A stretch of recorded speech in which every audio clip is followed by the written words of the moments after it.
joke. I do not believe this is happening. I'm literally about to fucking kill myself, and I'm not kidding. You better fucking fix this shit right now. I literally am gonna die. I need an ambulance. I can't believe...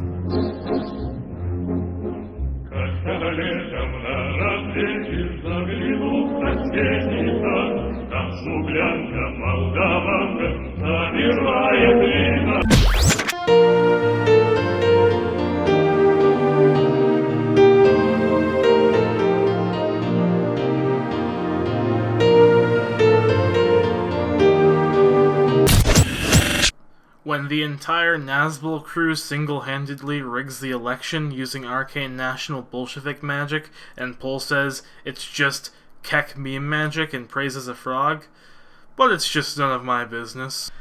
Now, this is going to be a very off-the-cuff sort of video. I mean, as we all know, Donald Trump won the elections, and I am very happy right now. And you might wonder, well, you're a Marxist, why would you possibly be happy that a national conservative won an election? Well, multiple reasons.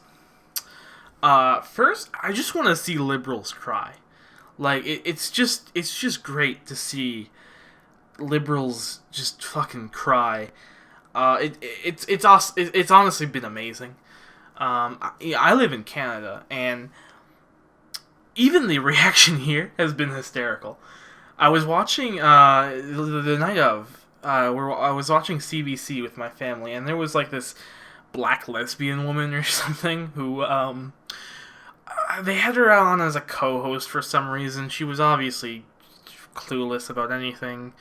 She was basically one of these bourgeois liberal types, but she was acting so hysterical, and she was just saying stuff like, "Oh, this is the final stand of white supremacy and bigotry and transphobia and all the insert every single buzzword you can here."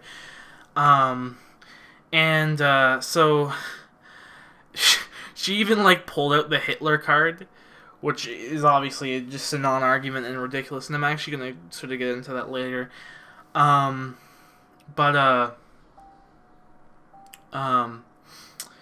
Yeah, she was just, generally, the reaction has been hysterical, quite hilarious, actually. Other reasons, I guess, is, I guess there's accelerationist reasons. I'm one of those that is pretty confident that within the next 4 or 5, maybe 10 years, that there's going to be another crash, and particularly larger than the other crashes of the early to late 2000s, such as the housing bubble and the 2008 financial crisis. And with Trump, if you actually look at his economic plan, it's fucking all over the place, with protectionism, and then also pretty much Bush style tax cuts.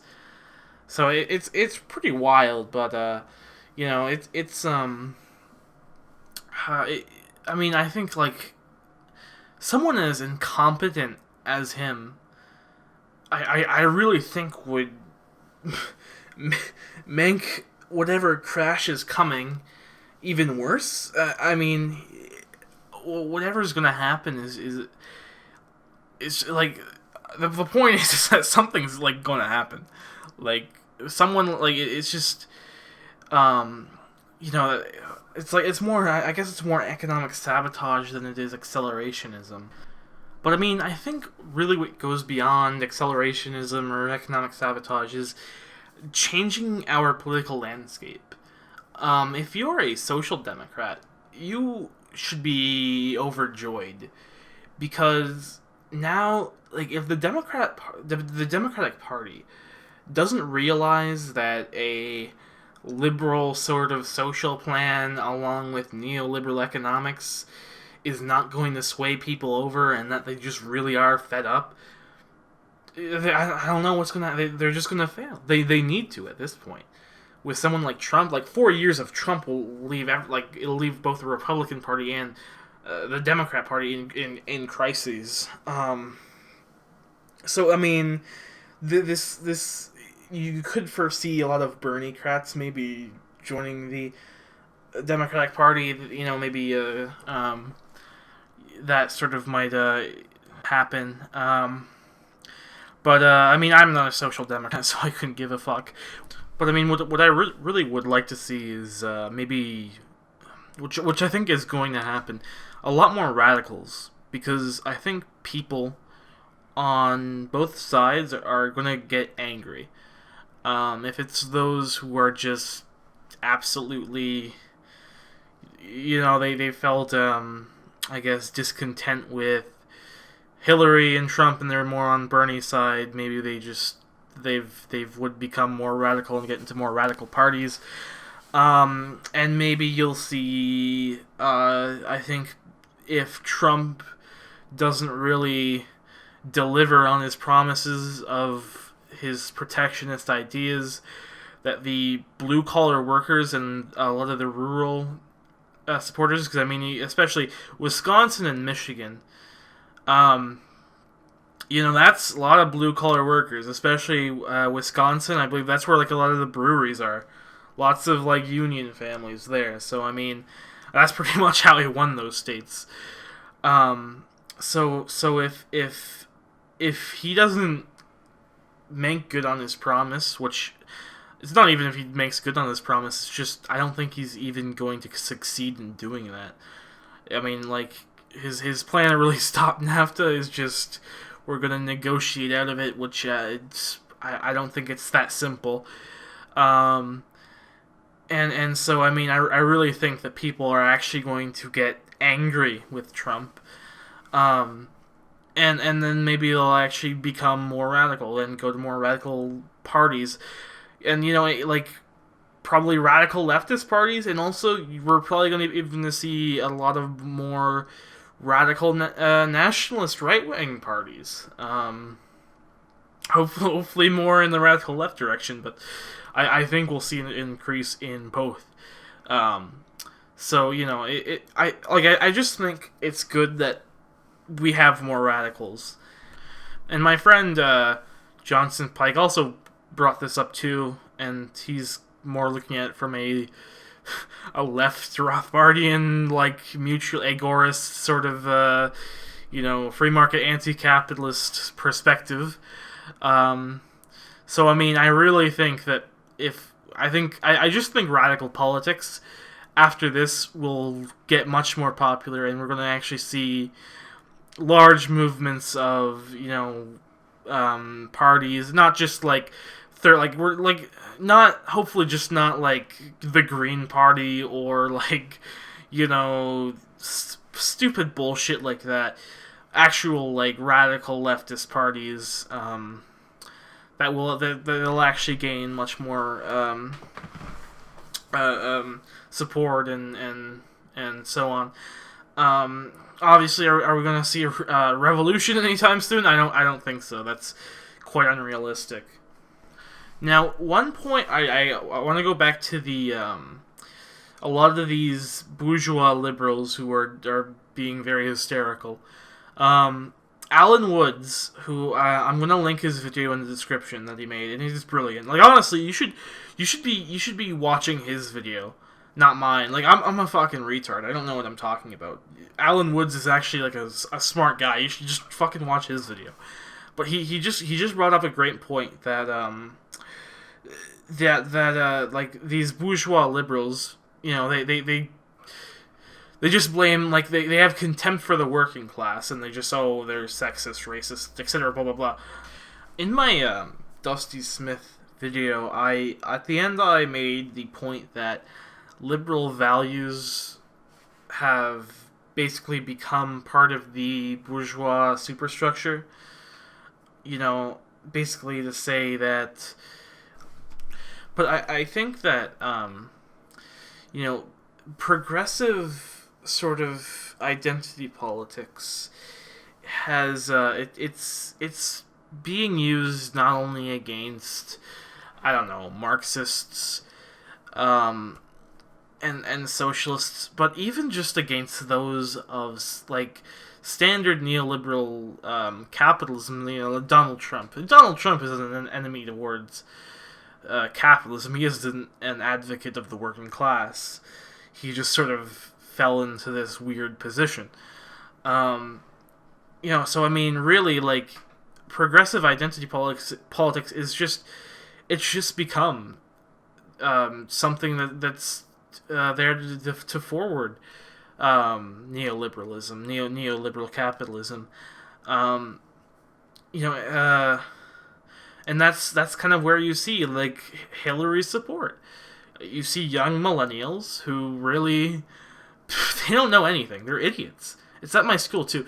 You have these liberals who want to call themselves left wing. All they care about are something like LGBT rights or trans rights. Some just like, are they issues? Sure, but are they big ones? Honestly, not really. In the grand scale of things, no. And that's all they care about is, and they just, it's about tolerance, and that's where you really get this support for people like Hillary Clinton, for just bourgeois politics, because it does preach that line of tolerance and acceptance of sexual minorities, etc., etc., etc. I mean, you kind of think, back in the day, it was really the church was considered to be, that's the defender of capitalism. That's why Lenin, did, and Mao, and yeah, they did like all the very anti-religious stuff, burned down churches, smashed crosses, etc., etc. And the whole state atheism thing. But I mean, the church really isn't a protector of capitalism or property rights anymore. Honestly, if anything, there's actually a lot of anti-capitalist sentiment that comes from the church. So I really think this, like, progressive SJW, whatever you want to call it, stuff is pretty much the new superstructure, the new. It's become what the church was in the early 19th century. I mean, I sound like a hypocrite because I there is that Dusty Smith video, which may or may not be out during the release of this video. It might be out slightly after, but if you watch it, it's just a huge rant against anti-SJWs, and and I mean. Well, I say that they're both idiots, and which is true. And I don't want to sound like an anti-SJW, but I'm just saying that I just really think that progressivism has just fermented itself into bourgeois ideology. And I think it might even persist that way. So, I mean, does this mean we become some sort of Nazgul? No. I'm not saying we become reactionaries or anything, but I'm just, it's just food for thought, I guess. Anyways, that's just really all I have to say. It was just sort of a very, I don't know, mandatory post-election video. I just wanted to get some of my thoughts out there. Just that it's just thoughts that's been in my head throughout the day. I just kind of want my position to be known. I released that Sabotage Zizek video actually for that reason, just so that my position on the election was known. I'm kind of very egomaniac that way. I just think my opinion's so important that it ought to be known by everyone. But anyways, I mean, I just think that there's actually a lot to be optimistic about for this election. So I guess we can just see what happens. I mean, it's been a fucking ride, so Yeah.